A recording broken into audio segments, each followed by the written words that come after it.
na yan, si Lord yung nagbigay sa atin. Pursue nyo lang. Samahan ng dasal, effort, tsaka consistency. Kasi yung iba bigla makaramdam lang ng hirap, susunod na agad. Pero dapat consistent tayo. Tsaka yung goal mo, di ba yung pangarap mo, dapat din ka naka-straight forward.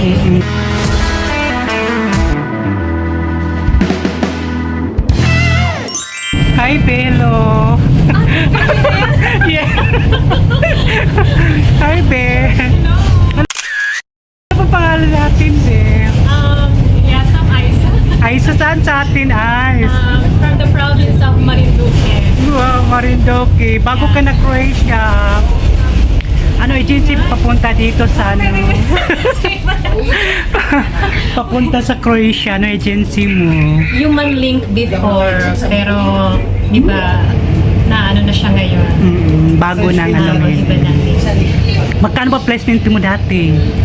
Parang ano lang, 45K around like. So sa kanila na lahat, sila nang magano process sa mga Visa, paper. yeah, working permit, visa, airplane ticket. So tapos, ang months ka pumunta dito? Last year na, May. Last year, so mag-ilang years ka na dito sa Croatia? 1 year, okay lang at least nakapunta ka dito.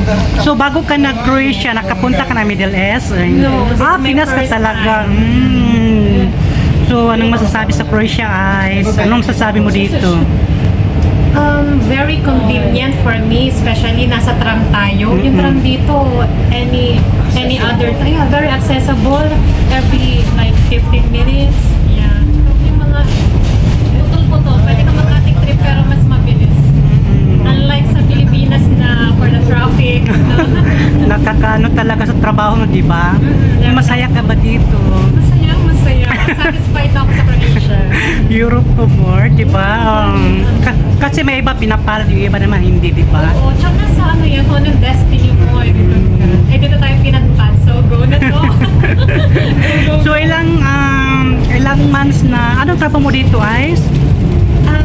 Dati cleaner, pero ngayon as parang supervisor. Wow, Pero, sa cleaning service.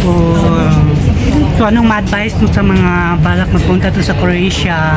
Ayun, yung pangarap na yan, si Lord yung nagbigay sa atin. Pursue nyo lang. Samahan ng dasal, effort, tsaka consistency. Kasi yung iba bigla makaramdam lang ng hirap, susunod na agad. Pero dapat consistent tayo. Tsaka yung goal mo, di ba yung pangarap mo, dapat din ka naka-straight forward. So thank you. So wala ka bang namimiss sa atin sa Pilipinas? Family ko, of course. Shout out.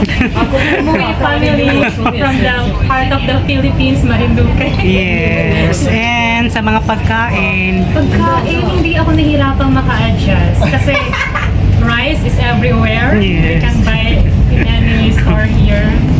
Tsaka we can cook. Yun ang mga Filipino dishes.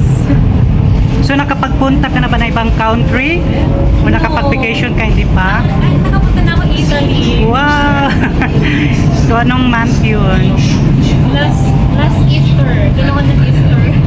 So mas maganda doon. Maganda. Vacation lang. Maganda for visit. Pero yung sa akin parang mas okay ako dito sa Croatia in terms of working and living. Mas gusto ko dito.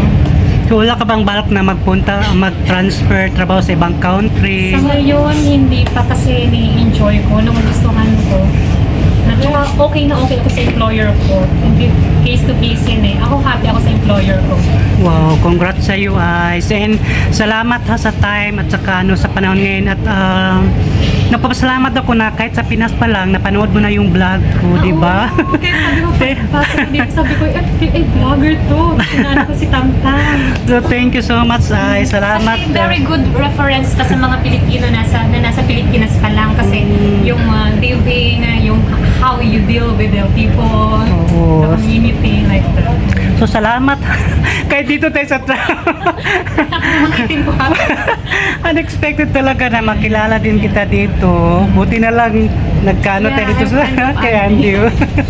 At timing naman nagkano tayo dito, di ba? Nagkatabi din sa may upuan.